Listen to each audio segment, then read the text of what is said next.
नमस्कार दोस्तों, कैसे हो तुम लोग? आई होप बहुत ही बढ़िया होंगे मेरे भाई और मन लगाकर पढ़ाई कर रहे होंगे।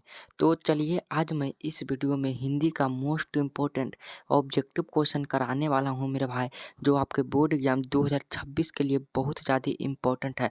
तो वीडियो को पूरा देखिएगा और सभी प्रश्नों को याद कर लेना, ठीक ना? तो चलिए वीडियो की शुरुआत करते हैं। उससे पहले मैं आपसे एक छोटा सा रिक्वेस्ट करता हूँ कि अगर आप हमारे चैनल पर नए हो तो चैनल को ज़रूर सब्सक्राइब कर लेना और वीडियो अच्छा लगे मेरे भाई तो वीडियो को लाइक करना ना भूलना, ठीक है? तो आप पहला प्रश्न आपके सामने यहाँ पे करा है। देखो, हिंदी में आपको 100 ऑब्जेक्टिव दिया जाएगा, जिसमें से 50 ऑब्जेक्टिव बनाना है और 50 ऑब्जेक्टिव को छोड़ना है। तो मैं इस वीडियो में 50 को मोस्ट इंपॉर्टेंट ऑब्जेक्टिव क्वेश्चन बताने वाले हूँ और मैं आपको इसमें 50 बनाना है, ठीक ना?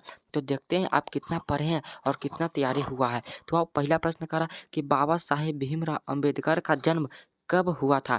तो बाबा साहेब भीमराव अम्बेडकर जो है, इन्हें मानव मुक्ति का पुरोधा कहा जाता है। ये एक ऑब्जेक्टिव याद करना कि मानव मुक्ति का पुरोधा किसे कहा जाता है? तो मानव मुक्ति का पुरोधा बाबा साहब भीमराव अम्बेडकर जी को कहा जाता है। तो इनका जन्म हुआ था 14 अप्रैल 1891 ईस्वी में। अगर आप जानते हैं थोड़ा सा मेरे इनके बारे में तो इनका जन्म कहाँ हुआ था कॉमेंट में बता देना, ठीक ना?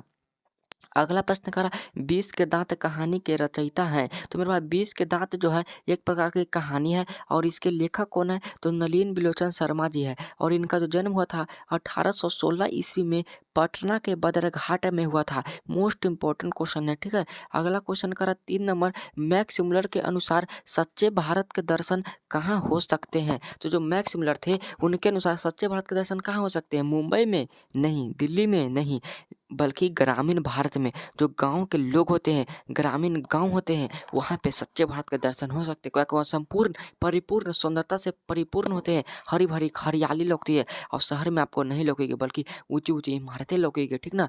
पराजय में कौन सा उपसर्ग है? तो पराजय में परा उपसर्ग है। उपसर्ग से हर साल बोर्ड एग्जाम में 3 से 4 नंबर पूछा जाता है। तो मैं थोड़ा सा बता देना चाहता हूँ कि जो उपसर्ग होता है मेरा भाई, उपसर्ग वह शब्द के पहले लगता है, शब्द के हमेशा पहले लगेगा। जिसे में हम करेंगे प्रतिदिन, तो प्रतिदिन में दिन पीछे है, प्रति पहले है, तो इसमें पहला जो है वही उपसर्ग कहलाता है, यानी प्रति वो उपसर्ग हो जाएगा, याद कर लेना। अगला प्रश्न है, किसने कहा था कि सब पुराने अच्छे नहीं होते, सब नए खराब नहीं होते? तो मेरे भाई ऐसा कहने वाले व्यक्ति का नाम है कालिदास। कालिदास जो इन्होंने कहा थे कि सब पुराने अच्छे नहीं होते लेकिन सब नए खराब भी नहीं होते हैं, ठीक है?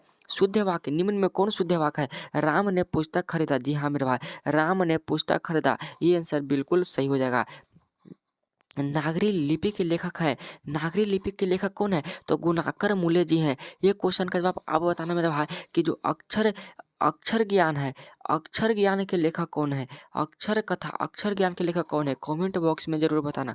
बहादुर का पूरा नाम है, तो बहादुर का पूरा नाम दिल बहादुर है, लेकिन दिल बहादुर से दिल शब्द किसने उड़ा दिया था? तो जो लेखक की पत्नी थी निर्मला, निर्मला ने ही बहादुर के नाम से दिल शब्द उड़ा दिया था। मोस्ट इंपॉर्टेंट क्वेश्चन है।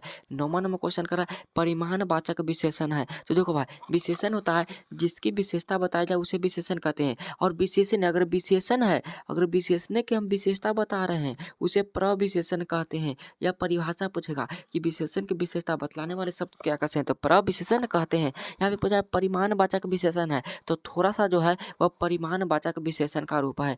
10 क्वेश्चन है, 10 नंबर, परंपरा का ज्ञान किनके लिए आवश्यक है? तो जो लकीर का फकीर नहीं बनाते हैं और वो क्रांतिकारी साहित्य की रचना करना चाहते हैं उनके लिए यह आवश्यक है, ठीक है? अब मैं उम्मीद करता हूँ कि आपका 10 में 10 सही हुआ होगा मेरे भाई। अगर नहीं सही है याद कर लेना। अभिनव किस नदी पर स्थित है? तो अभिनव जो है मेरे भाई वो रोन नदी पर स्थित है, ठीक है? अभी आपके पास बहुत समय है, तो अपने समय को गवाइए नहीं और बहुत ही अच्छी तरीके से मेहनत कीजिए, ठीक ना? क्योंकि आपका हिंदी जो है स्कोरिंग विषय है, यह आपके विषय में बहुत ही हाईएस्ट स्कोर करवा सकता है, नहीं तो नीचे गिरा देगा। मछली कहानी में किस वर्ग का जीवन वर्णित है? तो मेरे भाई मध्यम वर्ग का जीवन वर्णित किया गया है।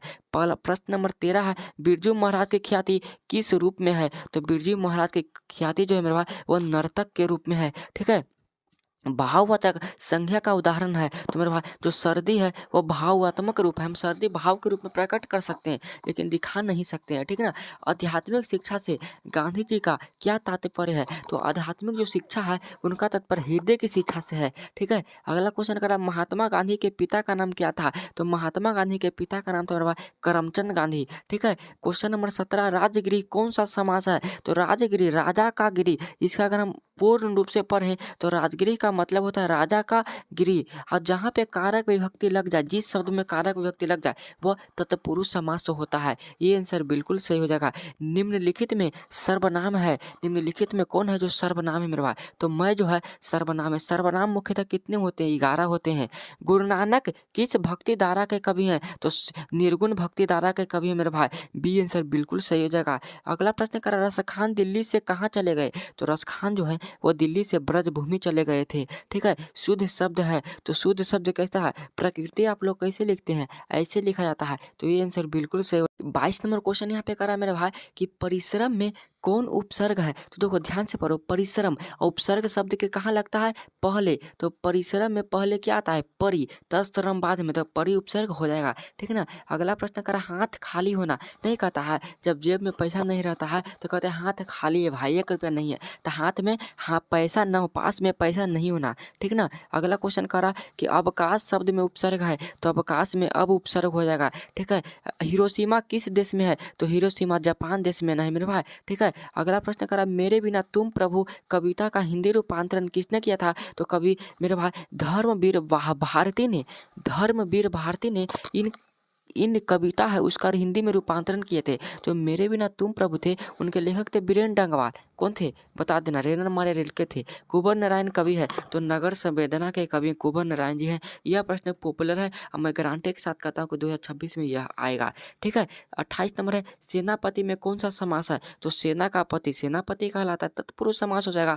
मित्र शब्द का भाववाचक संज्ञा रूप है, तो मित्र का मित्रता हो जाएगा मेरे भाई, ठीक है, भाववाचक रूप। अगला क्वेश्चन 30 नंबर का, जनतंत्र का जन्म शीर्षक कविता के कवि का नाम क्या है? तो रामधारी सिंह दिनकर जो है जनतंत्र के जन्म के लेखक हैं, कवि हैं।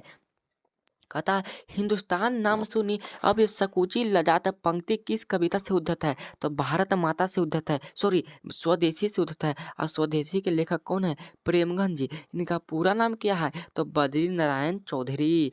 रसखान किस विषय में सिद्ध थे? तो सवया छंद में सिद्ध थे। अगला प्रश्न कहता है, अमराई का कुआं कहाँ है? तो अमराई का कुआं रंगप्पा के खेत में नहीं, सॉरी रास्ते में है। अमराई का कुआं रास्ते में है मेरे भाई, ठीक है। अगला प्रश्न 34 नंबर का था, पपाते की उम्र क्या थी? तो पपाते की उम्र 12 वर्ष थी। ये आंसर बिल्कुल सही हो जाएगा। सीता रुआसी क्यों हो गई? तो अपना काला ओढ़ना को देखकर सीता रुआसी हो गई थी।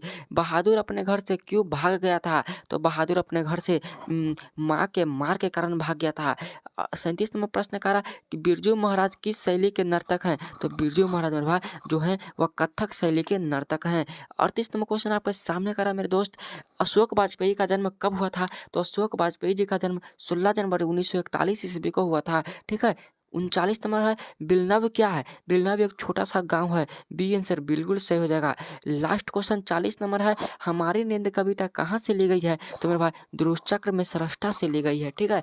तो मैं उम्मीद करता हूँ कि आपने 40 में लगभग 30 प्लस सही किया होगा मेरे भाई, ठीक है ना। तो अगर आपको यह वीडियो अच्छा लगा होगा तो चैनल को जरूर सब्सक्राइब कर लेना और वीडियो को लाइक कर देना, ठीक है ना। तो अगर आप चाहते हैं कि मैं हिंदी में 50 में 50 ऑब्जेक्टिव सही कर दूं तो मेरे चैनल को जरूर सब्सक्राइब कर लो, ठीक ना। मैं बहुत ज़्यादा हेल्प करूंगा आपके 2026 बोर्ड एग्जाम के लिए। तो तब तक के लिए मन लगा कर पढ़िए। जय हिंद, वंदे मातरम।